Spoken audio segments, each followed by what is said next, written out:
¿En qué condiciones se dará este retorno a clases de las niñas, niños y adolescentes en el país, considerando los acontecimientos que pasan desde una crisis gravísima de inseguridad, con jóvenes que han sido asesinados en las puertas de sus colegios, con escuelas que han sido escenarios de eventos violentos, y también con una crisis económica y un golpe al bolsillo de los padres y madres de familia a partir de las reformas tributarias que ha hecho el gobierno de Novoa? Bienvenido, Freddy.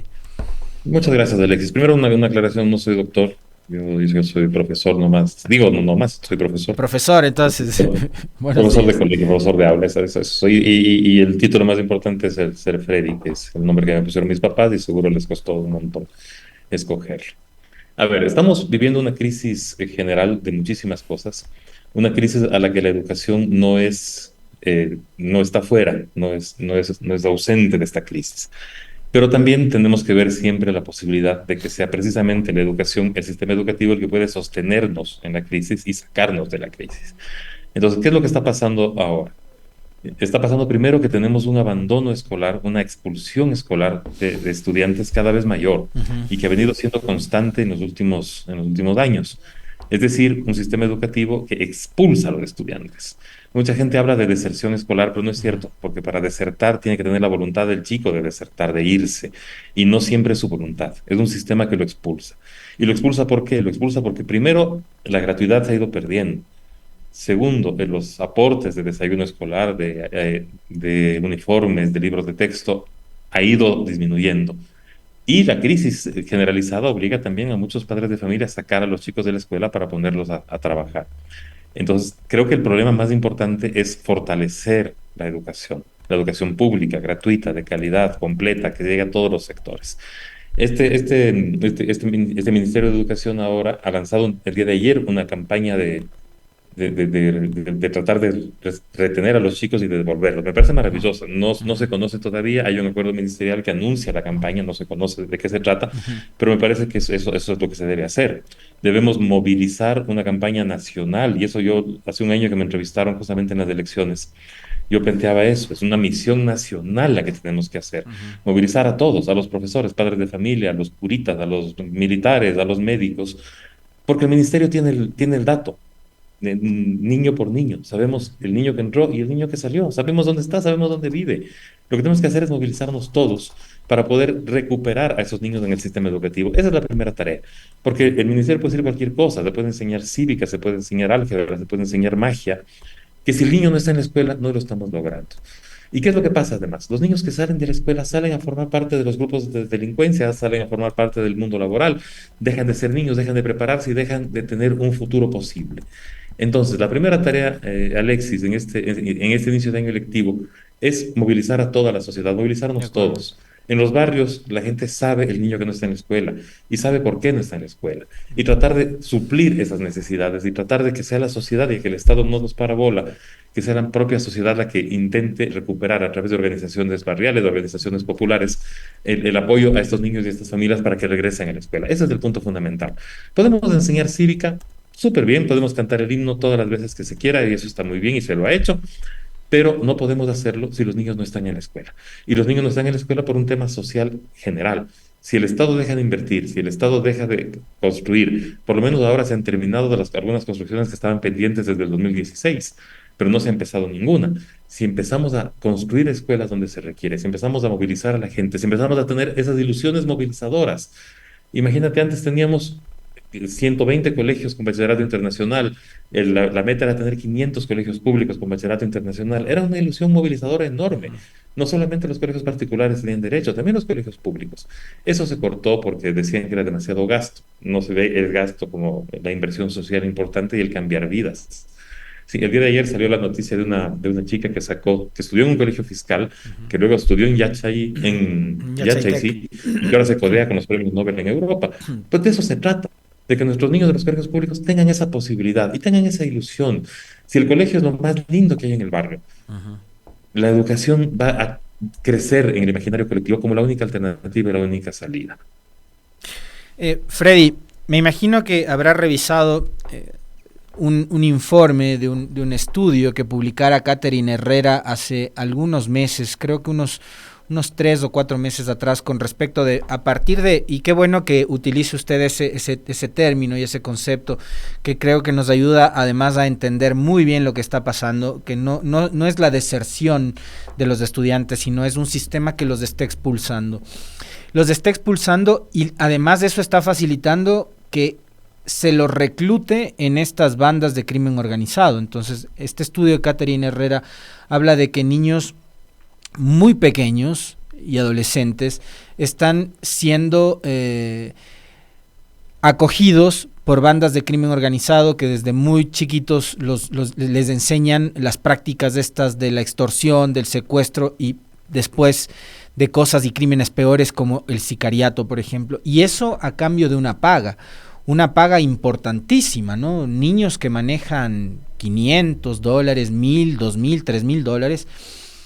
Y eso evidentemente, aunque nos cueste aceptarlo, pero le pone en una enorme desventaja al Estado, que lo único que le puede ofrecer es justamente ese entorno de bienestar, de seguridad, al que usted se refería hace un momento, que es el que debería estar, en el que debería estar un niño o una niña, un lugar, una escuela digna, bonita, en un espacio agradable, colorido, seguro, para estudiar y para jugar, para aprender y para jugar, ¿no? ¿En qué condiciones podría el Estado nuevamente recuperar ese terreno que ha perdido frente a estas bandas de crimen organizado que con muchos recursos están tratando de adiestrar y de acoger a los niños? Y como te decía Alexis, hay un tema primero de imaginario social importantísimo. Es decir, si el imaginario social a través de medios de comunicación, a través de la prensa, a través de la misma discusión general, es que la única forma de triunfar en la vida es entrar a una banda de sicarios y ganar el dinero fácil, pues tenemos un problema. Pero tenemos un Estado que abandona a la sociedad completa, no solo a la educación, sino a la sociedad completa. Es un Estado que no invierte, es un Estado que no construye, es un Estado que está promoviendo el desempleo, que está promoviendo la crisis. Las salidas fáciles están ahí a puertas de la esquina. Y es un Estado que trata de resolver y de solucionar, entre comillas, todos estos problemas con, otra vez, imaginarios y populismo pedagógico. Uh-huh. Es decir, si te vamos a cantar el himno todos los lunes, vamos a ser mejores ciudadanos. No lo sé. Seguramente alias Fito también cantaba el himno y también tuvo clases de cívica. Y Uh-huh. claramente no sé si sea el mejor ejemplo de buen ciudadano. Entonces, estamos tratando de poner paños de agua tibia, ¿no es cierto? Poner una inserción curricular en el currículo de enseñanza de cívica, que en el estudio mismo dice que en el currículo de 2016, vigente todavía, existe ya la inserción de cívica y está en todas partes y lo que hace es organizar.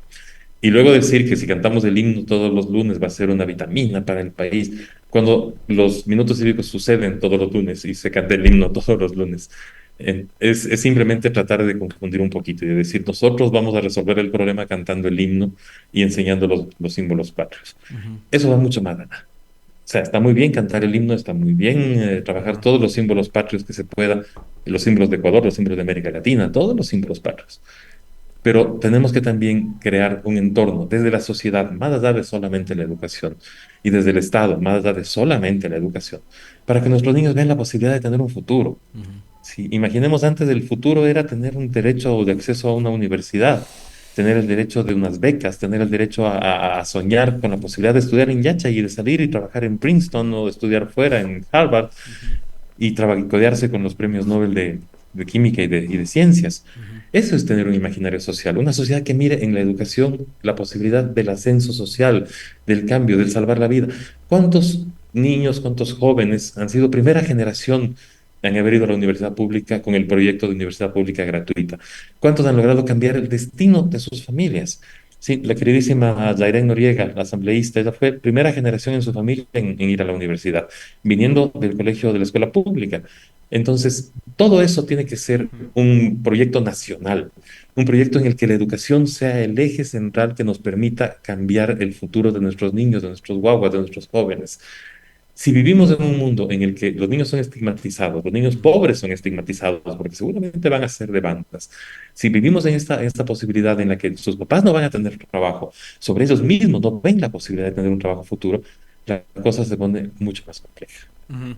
Freddy, como para tratar de entender un poco mejor las medidas que se han adoptado durante los últimos años y esta que es anunciada ayer por el Ministerio de Educación, ¿hasta qué año lectivo? No sé si tiene ese dato en la memoria, sería muy bueno, muy útil de paso. Se impartieron las clases de cívica y ética. Cabe decir que ahora se integran la de integridad pública, me parece, es una adicional. ¿No? Pero ¿hasta qué año lectivo se recibieron estas clases? Yo recuerdo, yo salí del colegio en el 99, justo pleno año de la crisis financiera, de la dolarización y demás. Ese fue el año en que salí del cole y yo todavía recibía clases de cívica y ética. Pero digo, más allá de eso, por ejemplo, Danilo Carrera también recibió clases de cívica y ética, Guillermo Lazo, o sea, fueron generaciones que recibieron clases de cívica y ética y que hoy son personajes que están muy cuestionados. Entonces, por un lado eso, quisiera tener clara las fechas en que se dan estos cambios y cómo estos cambios pudieron haber modificado los comportamientos de toda una sociedad para que ahora el ministerio diga, dando e impartiendo clases de cívica, ética e integridad pública, las cosas van a mejorar en este país. Y quiero ponerle un ejemplo adicional, Freddy, como para que usted, desde su conocimiento y experiencia, profundice más todavía el análisis, porque son relatos con los cuales nos han querido convencer de ciertas cosas, como por ejemplo, que la crisis de inseguridad y de narcotráfico que vive el país es y se da a partir del establecimiento de una tabla de umbrales de consumo. Entonces, había que hacer una campaña permanente, mediática, política, en todos los espacios posibles para bajarse la tabla de consumo.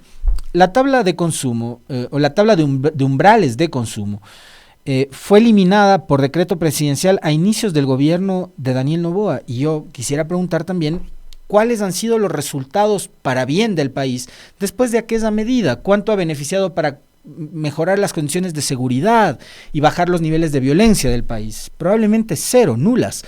Y lo que estaría pasando, me imagino yo, es que las condiciones de los consumidores van a tender a ser peores, ¿no? Y que un problema tan grave como el consumo, que debería ser un asunto de salud pública, no va a ser atendido como tal y van a ser criminalizados los consumidores. Entonces, ¿qué pasa también con esto de los relatos, de las narrativas que han sido impuestas durante los últimos años para que los ecuatorianos empecemos a creer ciertas cosas? Son justamente estos casos de populismos. Existe el populismo penal, existe el populismo educativo. Primero, los conceptos, contenidos y competencias y destrezas de la cívica jamás salieron del currículo. Es decir, el conocer los símbolos patrios, el respetar los símbolos patrios, el respetar al otro, la honestidad y demás, jamás salieron del currículo. Se sacó la materia objetiva de cívica como con el nombre. Primero que en el currículo se integró otra, que era la educación para la ciudadanía y el buen vivir, que básicamente es educación para la ciudadanía cívica y el buen vivir, el vivir en armonía, el vivir en respeto, el vivir respetando a los demás. Entonces, no es cierto que los contenidos salieron. Tanto no es cierto que el informe que se presenta ahora en el ministerio de la ministra Crespo reconoce que la gran mayoría de contenidos que lo están planteando en cívica ya están en el currículo, están ahí, están en el área de sociales, están en el área de lengua. Recordemos que el Ecuador maneja destrezas con criterios de desempeño. Y en los criterios de desempeño, es decir, precisamente que los chicos deben demostrar sus aprendizajes, están los contenidos de cívica. Sí, básicamente todos los contenidos de cívica que se están planteando, hay un par de cositas que se plantean. El perfil de salida que tenemos del bachillerato establece estudiantes justos, innovadores, y es precisamente el mismo perfil de salida que está vigente y que plantea justamente la posibilidad de trabajo en la educación de lo que se llama cívica y ética, es decir, el buen vivir, es decir, la ciudadanía democrática, es decir, la forma en la que los chicos tienen que vivir en sociedad.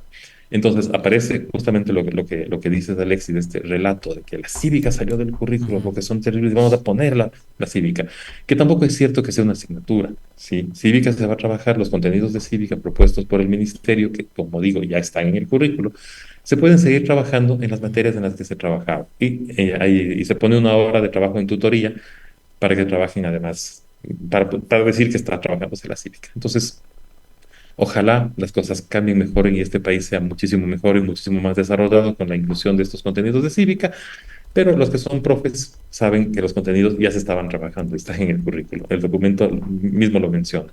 Simplemente se pone en la hora de tutoría, que es una hora que ya se trabaja también, que además de ser tutoría, que es acompañamiento psicopedagógico, se va a poner cívica, ética y acompañamiento psicopedagógico. Es decir, el cambio no es mayor.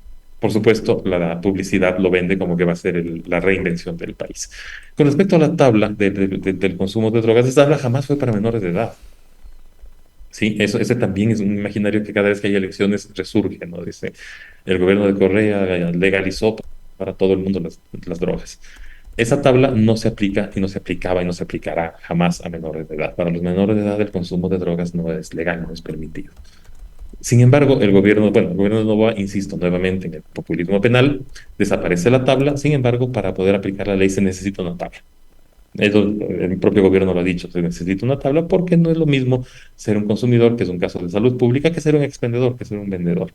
Entonces, otra vez, vamos a empezar con estos relatos que lo que buscan claramente es un tema electoral, es un tema de decir, la candidatura tal puso la tabla de drogas para legalizar a todo el mundo y nos arruinó la vida. Ujú, Cuando no es cierto. La tabla, primero que es internacional, la tabla es para preservar derechos de las ujú, personas que tienen un problema de salud pública, que es la drogadicción. No es para apoyar a los vendedores, expendedores y demás. Segundo, la tabla jamás se aplicó para menores de edad. Eso es una mentira. Entonces, el tratar de decir que es justamente por la tabla de consumo que lo que hace es evitar que las cárceles se llenen de consumidores de drogas, algunos de ellos tal vez cercanos a los gobiernos también, eh, y diferenciar los dos casos. El delito es vender, el delito es traficar, el delito es arruinar la vida de los demás. El que consume tiene una enfermedad, un caso de salud pública, que tiene que tener otro tratamiento, no tiene que ir a la cárcel con el mismo vendedor, porque claramente van a pasar cosas ahí distintas. ujú. Entonces, tratar de decir que con la refundación del país, al enseñar cívica o al quitar la tabla o al eh, hay otra cosa también, dicen, el desayuno escolar ahora se hace con elementos frescos, claro, pero en 4 o 5 puntos. Tampoco es que sea una cosa universal, otra cuestión que lo venden muy bien, son muy buenos haciendo publicidad, pero la realidad en las escuelas no siempre es la que nos presenta. Yo agradezco a la Ujú. ministra que quiera cambiar el mundo con la cívica. Ojalá lo logre, de todo corazón. Ojalá ese cambio sea fantástico. Ojalá se logre hacer muchas cosas. El tema es que quien hace el cambio no es la ministra. El ministro de Educación, los ministros de Educación estamos muy lejos de lo que sucede en las escuelas. En la escuela sucede lo que el profesor quiera que suceda, porque la puerta del aula se cierra y el profe es el dueño. Entonces, las capacitaciones a los docentes tendrían que ser fantásticas, maravillosas. Tendría que haber un acompañamiento, tendría que haber material televisivo, Ujú. tomarnos los medios de comunicación para poder hacer un cambio de verdad. Eso no ha pasado. Ha pasado que nos dicen hay que enseñar cívica en la horita de tutoría que usted tenía. Hágalo Ujú, bien. Entonces, nuestros profes lo van a hacer bien, porque ya lo ujú, venían haciendo, porque nuestros profes son fantásticos, ujú. porque la mejor profesión que tenemos en el mundo son los docentes. Y lo van a seguir haciendo bien. Tal vez es no gracias al ministerio, sino a pesar del ministerio. Y lo digo porque yo estuve en el ministerio y sé que las cosas que se crean en los despachos y en los grandes equipos técnicos no siempre llegan a territorio de la mejor manera, pero los profes siempre encuentran cómo resolverlo y lo hacen. Ahora, digo, está bueno, yo coincido con lo que decía Freddy, han tomado la decisión más allá de lo... Es más, yo ni sé si siquiera ubicarle en el umbral del populismo, sino de la demagogia, Freddy, pero bueno, ahí queda, ¿no? Para la lectura de los conceptos de acuerdo a la coyuntura. Eh, Está bien, ya incorporaron a Cívica, ojalá a partir de ahora en adelante nuestros niños, nuestras niñas, los jóvenes sean unos ciudadanos ultrapatriotas de bien y súper decentes, ok. Em, pero hay un tema adicional que quisiera vincularlo, quisiera saber qué se está haciendo o qué cree Freddy se debería hacer para mejorar las condiciones actuales, porque yo recuerdo un diálogo que mantuvimos en este espacio a inicios de año con Susana Araujo, directora ejecutiva del INEVAL, y que decía la evaluación de 36.000 estudiantes en todo el país, de que los chicos no alcanzaban los conocimientos básicos, de que los estudiantes no alcanzaron ni los 700 sobre los 1.000 puntos en las evaluaciones del INEVAL en lengua, matemáticas, ciencias sociales, ciencias naturales. Son unos resultados bastante paupérrimos. Un total de 36.078 estudiantes de cuarto, séptimo, décimo y tercero de bachillerato fueron evaluados. Desde el 2013 se aplica la prueba Ser Estudiante. Al finalizar el periodo escolar Sierra y Amazonía, Costa y Galápagos, no es una evaluación censal, solo se tomó en 393 escuelas fiscales, 234 fiscomisionales, 53 municipales y 404 particulares. En total fueron 1.084 instituciones. Y de ahí los resultados que mencionábamos hace un momento, ¿no? Deficiencias en las capacidades de los estudiantes. Y para mejorar eso, ¿qué se está haciendo o qué se debería hacer? Bueno, ahí hay un par de cuestiones. La primera vez que el Ecuador tuvo una evaluación estandarizada internacional fue la evaluación del Laboratorio de Educación de la UNESCO. En el año 2014, me parece, 2015, resulta que se hizo la evaluación comparada con las evaluaciones anteriores y el país que más había avanzado en aprendizajes en América Latina había sido Ecuador. Se había logrado con un proceso permanente de apoyo de apoyo a los docentes con capacitación, de construcción de nuevas escuelas, de entrega de libros de texto, entrega de alimento escolar, jubilación de maestros que ya estaban en edad de jubilarse. Se logró dar un salto muy importante en el tema de lograr mejores resultados. Se estableció también el tema de estándares educativos. El Ecuador no tenía estándares, es decir, no sabíamos hacia dónde íbamos en los grados, en los niveles y demás. Ahora se puede hacer las evaluaciones gracias a eso. Sin embargo, a partir de la llegada del señor Lasso, se elimina primero el examen estandarizado de grado, ¿sí? Que era un examen que nos permitía medir. Si no mides, no puedes saber dónde intervenir. Si ya no existe el examen estandarizado, pues ya no sabemos qué hacer.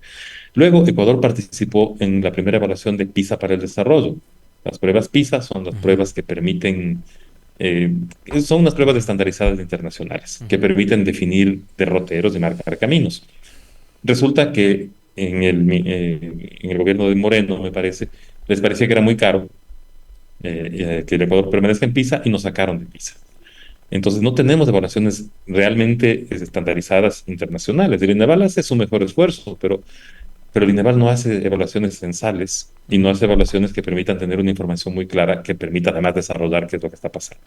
Nos sacan de PISA ahora aparentemente con eh, el ministro Calderón creo que dijo que íbamos a volver a PISA. Susana desde el INEVAL hizo también ya el anuncio, así que me parece fantástico porque tener una información internacional estandarizada que nos permita compararnos nos deja muchísima información. No basta solo con quejarse, pero yo creo que haber sacado el examen estandarizado de grado nacional fue un error, porque eso sí nos permitía saber exactamente dónde estaban nuestros chicos terminando los estudios que estaban haciendo. Eh, yo dejé de ser ministro hace 7 años, que es precisamente el lapso de, de un, de vida escolar, ¿no es cierto? De vida en bachillerato o de vida en primaria, que son 6 años. Y claramente, si los resultados ahora no son los mejores en los niveles superiores, es porque desde hace 6 años los resultados empezaron a no ser mejores. La capacitación docente se hace de manera distinta, se hace de manera virtual. En Facebook hay gente que dice, yo te hago la evaluación docente, solamente págame $25 y te lo resuelvo todo. Entonces, de pronto por ahí hay un problema también de continuidad de apoyo a los docentes, hay un problema de continuidad con el tema de las evaluaciones censales, hay un problema con el tema de los estándares educativos, hay un problema con los libros de texto también. Los libros de texto se hacía con editoriales que tenían experticia en hacer libros de texto. Ahora entiendo que se ha hecho con equipos internos del ministerio los últimos, que si bien es cierto, son profesionales maravillosos y destacados, no saben de cómo hacer libros a través del proceso correcto de hacer libros de texto. Entonces hay muchas cosas en las que se podría intervenir, cambiar y mejorar. Cambiar el tema de los docentes, garantizar la planta óptima de docentes en las escuelas para que los grados no sean extremadamente grandes, mejorar el tema de libros de texto, mejorar el tema de capacitación, volver a recuperar evaluaciones censales. Sí, la evaluación de grado, insisto, nos daba información clarísima, porque podemos saber exactamente qué nos estaba enseñando y en dónde, porque se podía hacer cortes por provincia, se podía hacer cortes por cantón, y esa información te da cómo intervenir, te da, perfecto, si en ese cantón tengo problemas de matemáticas, pues vamos a capacitar en matemáticas a estos profesores para que la cuestión mejore. Si en ese cantón tengo problemas de lengua, vamos a trabajar en lengua. Pero eso se da cuando se tiene una visión clara de país hacia futuro. Si lo que se quiere es resolver todos los problemas, incluyendo la enseñanza de cívica, las cosas no son no son tan eficientes. Hay mucha información que se puede obtener y muchas decisiones políticas y técnicas que se pueden hacer. El Ecuador tiene extraordinarias universidades, por ejemplo, tiene la Universidad Nacional de Educación que puede diseñar, ellos tienen un laboratorio de observación de la educación, tiene el mismo Instituto de Evaluación Educativa, un Ujú. instituto técnico que da mucha información y que podría dotar de insumos para que la política pública dé un giro. Tenemos el uso de los medios de comunicación que está desaprovechado. El Ministerio tiene derecho a una hora en los medios de comunicación que podría también aprovecharse para fortalecer todo eso que nos falta. Y creo que lo más importante es que nos falta este imaginario, este sueño colectivo, esta idea nacional de país que puede salir del problema en el que estamos a través de la educación.